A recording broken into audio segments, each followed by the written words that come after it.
Presentation of dialogue on Idaho Public Television is made possible through the generous support of the Laura Moore Cunningham Foundation, committed to fulfilling the Moore and Bettis family legacy of building the great state of Idaho, by the Friends of Idaho Public Television, and by the Corporation for Public Broadcasting, with additional funding from the James and Barbara Semino Foundation.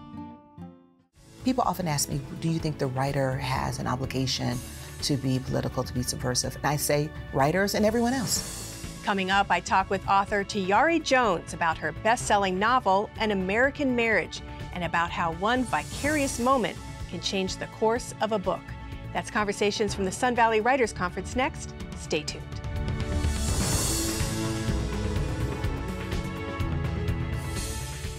Hello and welcome to Dialogue. I'm Marcia Franklin. What happens when a new marriage is suddenly upended, when one member of the couple goes to prison? That's the subject of An American Marriage, an award-winning novel by Tayari Jones. The author of 3 other novels, including Silver Sparrow and Leaving Atlanta, Jones was doing research for her next book, but was stymied. Then one day, she overheard a conversation at a mall that would jumpstart her efforts. Still, Jones would rewrite her book 3 times, and it was 4 years overdue. But she finished it and now has watched it take on its own life. An American Marriage was longlisted for the National Book Award in 2018 and won the Women's Prize for Fiction in 2019.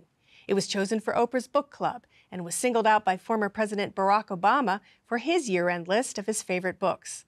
I sat down with Jones at the 2021 Sun Valley Writers Conference to talk about the novel, as well as what it's been like to try and write during a pandemic. I want to talk to you, of course, about your works, but I also want to talk to you about what has occurred since, for instance, this book came out. So much has happened in the last year and a half. I mean, we can, from a literature perspective, Toni Morrison passed away, who I know you revere, and so many of us do. Obviously, COVID, George Floyd, Black Lives Matter. How has this last year and a half been for you as a person and as a writer?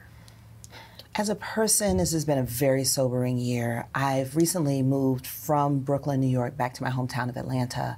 My parents are there. It's my hometown. And my mother's, I think, 78, my dad's 84. And COVID put a target on them in a way, and it was very difficult to watch them so vulnerable. I mean, I guess it's something that we all go through as our parents get older, but to see them, like my father, very, fearful of illness, and then intersect that with all the racial unrest and his feeling of, he says, I'm an old Black man. If I get it, they won't even try to save me. And I was just it was just sobering, and a feeling that progress had been negated. But it also gave me the opportunity to care for them and to do for them what they did for me when I was a child, and it's made us much closer. But it's been the word is stressful, and stressful isn't strong enough, but that has been very difficult. And as a writer, I have had a hard time trying to write fiction. For me, I write fiction. It's something I do, and it's a gift I give myself, time to indulge my imagination. And it just felt incredibly selfish during these trying times to sit at a desk and indulge my imagination. And so I wrote nonfiction, and I'm not good at nonfiction. That's not my jam. That's not my thing. But I felt like I had to do that the writing. I felt like I had to do more of the work of writing, like the sacrifice of not doing the thing that brings me the most joy, to do something that had a kind of expediency in the moment. It's interesting. You say that you don't feel nonfiction writing is your forte, because there's a really interesting op-ed piece that you wrote during, in recent memory, about people always saying that we need to meet in the middle. And I really was drawn to this piece, and I thought it was very well written and had a lot of passion and actually rage in it. And as I understood the piece, it was that we focused so much on, we need to get along together and we need to come together, that we're negating or not looking at the very issues that are at stake, and that there isn't really an in-between in some cases. Well, we have this cultural myth that strongly held opinions are bad, and that the people who are not really one way or the other are somehow reasonable, sane, and they're these calm, reasonable people in the middle, that we are a nation that everyone can get along, and that differences in ideology, we behave as though they're differences in opinion. Opinion is a personal idiosyncrasy as opposed to the ways that power is distributed, the ways that oppression happens. But there are consequences to these points of view. And the middle moves depending on where the poles are. And we have to be able to take a moral stand and say, this is right or this is wrong. There are some things about which it's inappropriate to compromise. Like we're looking at my home state in Georgia, all these draconian laws that are being enacted to stop people from voting. The middle ground would be to stop some people from voting or stop fewer people from voting, but that's immoral. Everyone should have a right to the franchise. And just because the middle, like I said, the middle ground would be, well, let's say stop just some of the voter boxes from being taken away. We'll just take away some of the precincts. No, we should not take away any precincts. Everyone should vote, and I'm adamant about that, and I think it would be immoral to be otherwise. And I think about it because of my own parents' generation. My parents were involved in civil rights and the sit-ins. My dad went to jail. He was expelled from college. I mean, he gave everything he had. Just imagine him, my dad, a poor kid from small town Louisiana, got the opportunity to go to college and got expelled for justice, only to be in his 80s and seeing what's happening now. Your parents' lives are really, really interesting, both involved in civil rights movement. It's how they met at an NAACP meeting. I think that may be why in my own fiction I'm always drawn to the way that ordinary people's lives intersect with great historical moments. Because when my parents tell the story about how they met, and I fully believe that your parents' courtship story is your first exposure to propaganda. It is definitely that is a story told with a purpose. But imagine, here they are at an NAACP meeting, and when they tell it, they don't talk about NAACPing very much. They talk about the fact that my mother was wearing this cashmere twin set and pencil skirt, and she disagreed with my father on some issue. And she flounced out of the meeting in outrage, and no one followed her. So she went back in the meeting, and she reflounced. And then he followed her, and then, there's a love story about the true love and civil rights. It must influence your writing in transitioning to talking about an American marriage, which is about mass incarceration and false imprisonment. That must emanate in part from the life that you lived as a child listening to your parents. I think that it did, and that I've always felt that a person should use whatever instruments, talents she has to make the world better. People often ask me, do you think the writer has an obligation to be political, to be subversive? And I say, writers and everyone else. And writing happens to be what I have. But at the same time, writing is my pleasure and joy in life. And it's important to me that I write for fun as well. Like, there has to be a balance. Sometimes people treat work, particularly by Black authors, as kind of a sociological experiment, like, what are you trying to tell us about the evils of the world through this story? And the world's evils absolutely are in my stories. They're in everyone's stories, I believe. But also, it's important to me just to talk about, where does the heart fit in with these headlines, with what we know in history books? How does it feel? And what do people want for their lives as individuals, as human beings, not just as symbols of a greater problem? Well, I love the origin story of this book, and you've talked about it before, but for those who haven't heard it, it's worth repeating because it's all about synchronicity, and synchronicity is so important in our lives, but also in writing. And you had a fellowship at Harvard. You were studying this very serious topic of mass incarceration, thinking that you would write about it, and you got kind of stuck, in terms of being overwhelmed with all of the information, but not necessarily having a through line to writing a novel. And so you went home to see your parents, and something happened. This is very true. Yes, I had done all this research, but I felt like I was trying to write the new Jim Crow, the musical, because I was trying to set statistics to music, because I'm not that kind of novelist. All my other works have really been about families and life in Atlanta. I had never really head-on grappled with something that I would call an issue. And I couldn't do it. It's not it's not my thing. So I went to the mall. When I was there, I saw a couple. They were in love and in trouble. The woman was fabulously dressed, bags, shoes, you know, everything. And the man, he looked fine. Nothing was wrong with him, but they were unevenly matched, I'll say.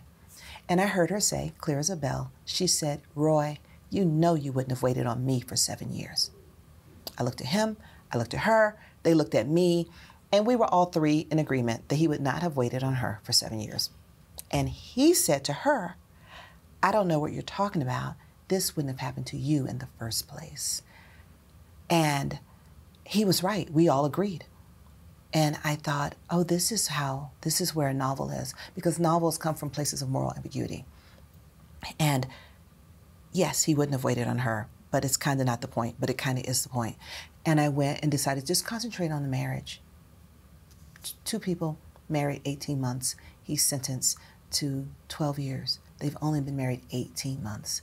So the question is, what should they do? What will they do? What is it reasonable to ask of another person? And this is one of the ways that mass incarceration affects people's lives. Every time someone goes to prison, it's a family separation. And we should say that it was a false imprisonment. We should say it, and I'm kind of torn on that. I mean, I understand it is important that he's falsely incarcerated, but one thing I learned from reading oral histories of people who were wrongfully imprisoned, that is really not what they base their own stories on. Because imagine this, if you've been in prison 20 years, you know a lot of people who were in prison because of the crimes they in fact committed. But in your critique of the prison system, you're not going to say, I'm the good one, and these other people with whom you've made relationships are correctly imprisoned. And that was one of the things I was thinking about when Roy is in prison and he has this bond with his cellmate. He doesn't want to leave him behind. He worries about him being in prison. So I was very wary of creating like this class of incarcerated, the innocent incarcerated and the guilty incarcerated, because so much of what is wrong with the system of incarceration affects everyone there. Well, one thing that that I liked about the story, or appreciated, I guess, is that we don't know the background or the racial background of the person who accused him. We don't. That's left open, and you can let your mind go where it goes on that. And that was important, right, to leave that out. Well, you know, most people don't realize that I've left it out. They think they know, and they, like even in the early jacket copy for An American Marriage, you know, they write the little summary on the back, and it said, Roy Hamilton is an upwardly mobile black man wrongfully accused of the rape of a white woman. And it felt like it was being intoned from on high, the rape of a white woman, you know, like that. It felt, and I said, I didn't say that. And everyone at the publishing house said, you didn't? And everybody, I wrote the book. I'm telling you, I didn't say it. But they're all looking through like, yes, you did. Let me find it. And it wasn't there. No, I didn't. Yeah, and I didn't perceive it. That's interesting. Yeah. I didn't perceive it necessarily as a white woman either. I mean, the story really is, as you say, it's both a quiet story and a story full of rage in some ways, because it's a quiet story about a relationship and how that relationship is affected by an incarceration. And it's told in a way that I also really enjoy, through letters. And we learn about this relationship through those letters. That also, I assume, and you type, right? As I understand it, you actually, I type another old-fashioned thing. Yes, I am. I say, oh, I'm an analog girl in a digital world. That would be me. I love typewriters. I love writing letters by hand. I go to the post office.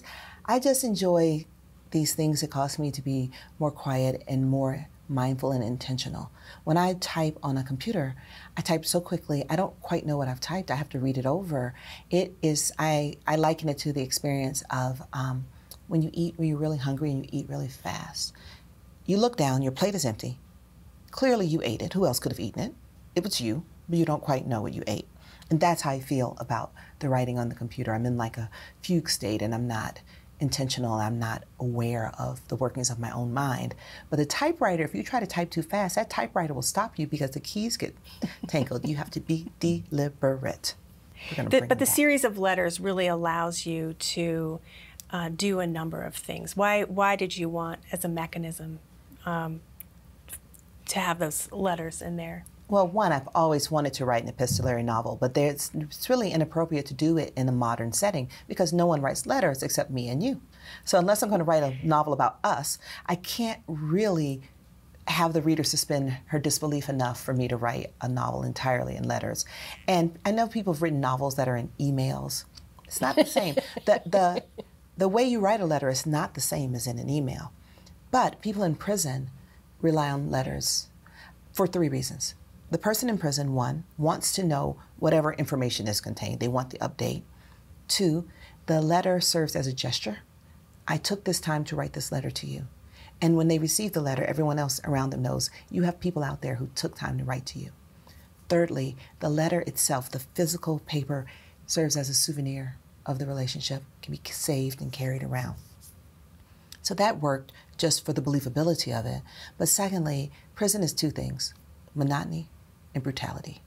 And when you read a novel, you experience these things vicariously, and no one wants to experience brutality, monotony. Who wants to read a novel that really captures monotony? You're not into that. Who is? So with the letters, we only have about Roy's prison experience, the things that he chooses to share with his wife. So in him shielding her, he shields us, and we can cover 5 years in about 100 pages. And it moves back and forth. I mean, it's not only, there's a third individual, and that person's thoughts are in there as well. I don't want to give too much away. You can go ahead and give that away. I feel there's only one spoiler in this whole book, and that's not what it is.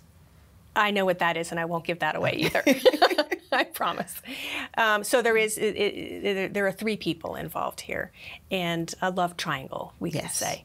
And many people, as I understand it, even reading your book as you were writing it, when you were asking for advice, were not too happy with the female character, Celestial, whose husband is imprisoned and who is having an affair with this third individual. It's not an affair. It is a friendship, a deep friendship. Yes, it is a relationship. A relationship. And this has caused some consternation, hasn't it? Well, and this is the part of the story where the fact that he is falsely imprisoned is so important.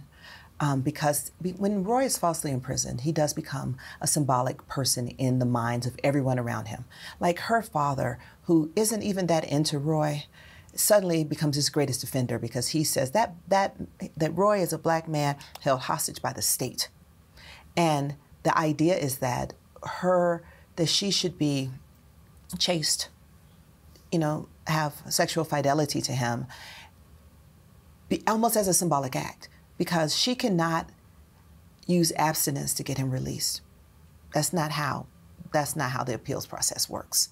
But there's this sense that her chastity, that she should not live her life almost as a monument to his suffering, even though there is not consequence to her doing this. She is a young woman, she's an artist, she's living her life, and she's been married 18 months. As she says, we were still counting the time off in months, like with the baby.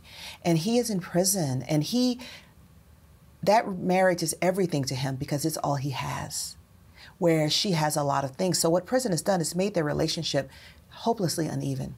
They can't be together, they can't share their lives, and she finds love with the boy next door. I chose Andre, the character, to be the boy next door because I was looking for someone for whom readers could be open to her connecting with.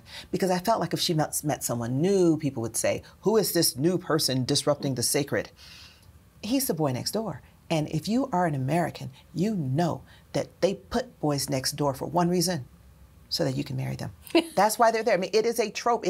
We have accepted as a culture that that's okay, except in this situation, because ever since the Odyssey, we have this idea of women's sexual fidelity as a monument, as a gesture of support toward men's struggles.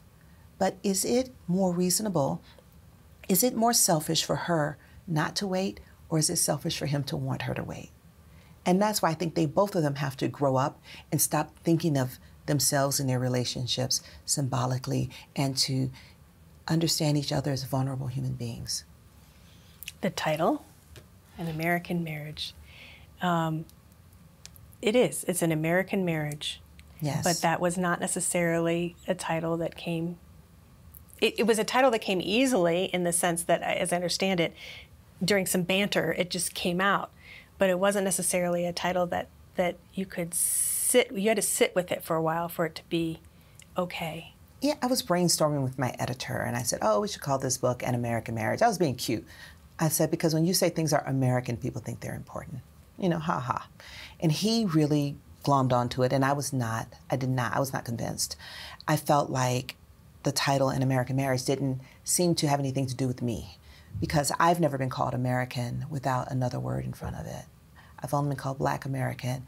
I've been called African American, but I've never been called American in that way. And I felt like, were they trying to disguise the book? Did they not want people to know what it was really about? And I just went through so much. And I spoke to my editor, and I told, not my editor, I'm so sorry, I spoke to my mentor. Pearl? Yes, Pearl Clegg. I've been up under her wing since I was about 16 years old. And she said, I get it. I get how you feel. That word American is heavy. It's got a lot of baggage. But she pointed out something quite obvious, which I had considered, which was that what happens to Celestial and Roy could only happen in America because we incarcerate more of our citizens than anyone else. I'm like, I get that. But still, it just felt weird. And she said, so many people made so many sacrifices for you to have the right to your citizenship. That is what civil rights is about, you having a right to your citizenship. So she said, if you want to call it something else because you don't like An American Marriage, let's say you don't like the font, you just don't like the ring of it, that's fine. She said, but do not reject this title because you don't feel that you have a right to it. And I did come to think, like, yeah, I didn't think I had a right to that word. And I thought a lot about what she said, and then I went to the editor and I said, oh, how about we call it Portrait of an American Marriage, Story of an American Marriage. And he said, why are you trying to make yourself smaller? Which I think is a gender thing, to say, oh no, I'm not having any big ideas here, I'm just writing a little story. He said, please think more of yourself and think more of this work. And I realized, again, I mean, it was a reckoning for me to accept this title. I wasn't sure if it was going to work, but I knew that I had to try. And so I said, okay, we're going to call this An American Marriage. And he said, whew, thank goodness, because we have already printed the jacket. They had that jacket for weeks and weeks and weeks. They were just waiting for me to go through my feelings. Talk about thinking big. So it's a New York Times bestseller. It's got some stickers on here, and one of them is Oprah's book club. And President Obama, I believe, had it on his summer reading list at one point. This has just been, well, describe what that's been like, because you do have a funny story, I believe, about Oprah when she called you to tell you about that you were being picked. Yes, Oprah calls the book club winners herself, out the blue. I think that's of the many pleasures of being Oprah. It's calling people and shocking them. So the phone rang, it was a blocked call, I answered it, and the person on the other end said, hey girl, it's Oprah. I was driving, I had to pull over, I had to put on my hazard lights and pull over, and I was talking to her. I was in Vegas, I was working in Vegas at the time, and like panhandlers were tapping on the window, and I'm shooing them away, letting Oprah talk. It was exciting, and you know, this is my fourth novel. It's my fourth novel. And for my first three novels, I mean, I didn't even get reviewed by the Times. And I used to just kind of eat my heart out over that. I felt like, oh, I'll never catch up. I'll never be that person. I'll never have my moment. But I also, at the same time, learned to be content with what I did have. And I'm grateful that this happened this late in my career, 20 years into my writing, because I think I have a sense of perspective about it all. And I'm enjoying it in a way that I don't think I would if it had happened earlier. I may have felt entitled to it, may think, oh, this is just the way it is. I write a book, everyone gets excited. But this time, like, everything has been a thrill, and it has made me very grateful. Like, at first I was freaked out because Oprah's good name, literal name, is on here. Her name is right here on this book. And I thought, oh, there's so much pressure. Then I thought about all the other people who've lent their name to me, like Mrs. Cathcart, my 12th grade English teacher, wrote me a letter to go to college. Her name was her good name as well. Her name meant as much to her as Oprah's name means to her. And when Mrs. Cathcart wrote for me, I didn't feel intimidated. I felt supported. And so I learned to look at these endorsements, to feel supported by them, instead of rattled by them. Does it give you oomph for your next work, or does it make it scary, or both? You know, I believe every book is hard in its own way. I think the fear I have about my next book isn't so much a fear of not being successful. Every book is harder than the last, because with every book, you've used up your obvious subject matter. Your first couple books is the low-hanging fruit. You just get that coming-of-age story. You know, you remember what happened to you in the 8th grade. That's your first book right there, right there. But as you go on, the fruit is higher up. You're either writing about things you don't know about personally, or you're writing about things that you didn't want to talk about for some reason. And I think the challenge of this book I'm working on now really is just a challenge of trying to grow. Are you able to talk about it? I can't. I can't. I can't. I get so freaked out. And also, when you talk about a book, you talk some of the vroom out of it. I get it. I get it too. When you're working on a documentary, you're kind of keeping it, you know, seeing what's there. But you know, are you listening to some conversations on the slides? I tried that. You know, it's you eavesdropped and you got that great idea, and now you.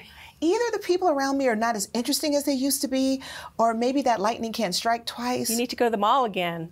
You know, I did go to the mall. That's the only reason I go to the mall is for my art. I'm not shopping, no. This book's been optioned, hasn't it? Yes. Yes, I am right now, I'm working on a screenplay, which I've never done. Screenplay is so much different than a novel, because a novel asks, how does it feel? How does love feel? How does incarceration feel? How does jealousy feel? A screenplay asks, what does love do? What does love say? What does incarceration say? It's a really different question. Like, the way you really judge novelists in many ways is how they can capture the emotion of a moment. But an actor will do that with her face or her gesture. So I got to think of things for the people to do, to say. And it's great to learn to do something new. How often as an adult do you get to pick up a brand new skill? So I'm trying to just remember what a blessing it is to learn something new and not, you know, climb the walls. Well, I really look forward to reading your next work and to seeing the film version of An American Marriage. And thanks for taking the time to stop by and talk with me. Thank you for having me. I hope you've enjoyed this interview with Tayari Jones, the author of An American Marriage. Our conversation was taped at the 2021 Sun Valley Writers Conference. My thanks to the organizers of that engaging event, to our guests, and to our dialogue team. If you'd like to watch this interview again, or any of the nearly 70 conversations I've taped over the years at the Sun Valley Writers Conference, check out our website. Just go to idahoptv.org and click on Dialogue. For Dialogue, I'm Marcia Franklin. Thanks for tuning in.